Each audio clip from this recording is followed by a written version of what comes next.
नागपुर में petrol pump पर अचानक बड़ी भीड़ को देखते हुए प्रशासन पूरी तरह अलर्ट हो गया। कई जगहों पर लोगों की लंबी कतारें देखी गई, जिससे सामान्य जनजीवन प्रभावित हुआ। हालांकि प्रशासन ने स्थिति को नियंत्रण में रखने के लिए तुरंत कदम उठाए हैं और नागरिकों से अपील की है कि वे किसी भी तरह की अफवाहों पर ध्यान न दें और घबराने के बजाय शांति बनाए रखें। जिला अधिकारी डॉक्टर विपिन ईटनकर ने जानकारी देते हुए बताया कि पूरे मामले पर प्रशासन की कड़ी नजर है। उन्होंने कहा कि पेट्रोल पंपों पर व्यवस्थाएं बनाए रखने के लिए संबंधित विभाग को सतर्क किया गया है और स्थिति को नियंत्रण करने के लिए जरूरी निर्देशन भी दिए गए हैं। साथ ही उन्होंने यह भी बताया कि पशु संवर्धन विभाग ने इसे पूरे मामले पर नजर बनाए रखे हैं और SOP के अनुसार आवश्यक कार्यवाही की जा रही है ताकि किसी भी प्रकार की अव्यवस्थाएं न हो। नाही, याच्यामध्ये मी ऑलरेडी सांगितलं, जसं एक हप्त्या पहिले सिलेंडर आणि यासाठी होत होतं, आता ते स्टॅबिलाइज झालेलं आहे। तुम्ही बघा आता तेवढा गर्दी कोणीच नाही आहे, तर त्यामुळे माझी विनंती आहे नागपूरकरांना की सिमिलरली जसं प्रकारे सिलेंडरला तुम्ही पॅनिक होत होते, आता पॅनिक अननेसेसरी पॅनिक, आपण त्याला पॅनिक बाईंग म्हणतो, पॅनिक बाईंग करायची कसलीच गरज नाही आहे। काल तुम्ही बघितलं असेल की गव्हर्नमेंट ऑफ इंडियाचे सगळे अधिकाऱ्यांनी त्याची प्रेस घेऊन सांगितलेलं आहे, आपल्या स्टेट गव्हर्नमेंटकडूनही CM सरांनी पालकमंत्री सगळ्यांनी सांगितलं नाही। आम्ही हेच सांगतो की कसलीच टंचाई नाही आहे, अननेसेसरी पॅनिक बाईंग करू नका।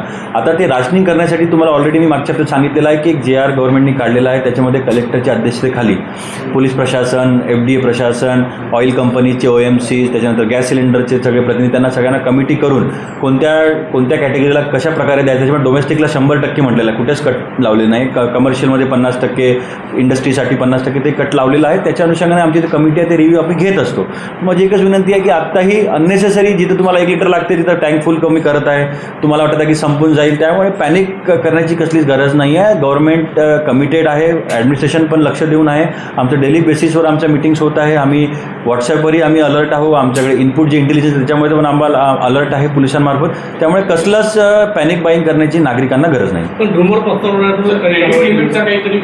पसरवतात आणि त्यामुळे पॅनिक निर्माण होते, त्यांच्यावर काही कारवाई त्यांच्यावर आम्ही करू ना। आता पोलिसांना सांगून जे अननेसेसरी इसेन्शियल सर्व्हिसमध्ये अडथळा आणते त्याच्यावर कारवाई करण्याचा आम्ही प्रयत्न करू।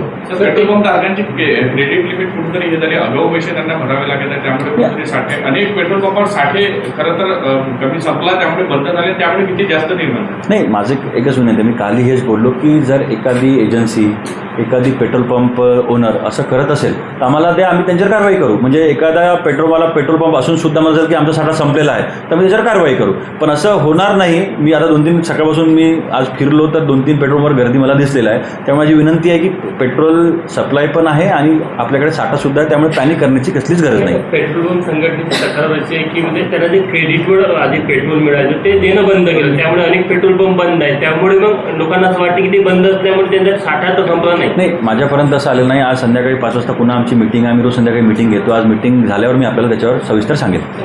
थँक्यू।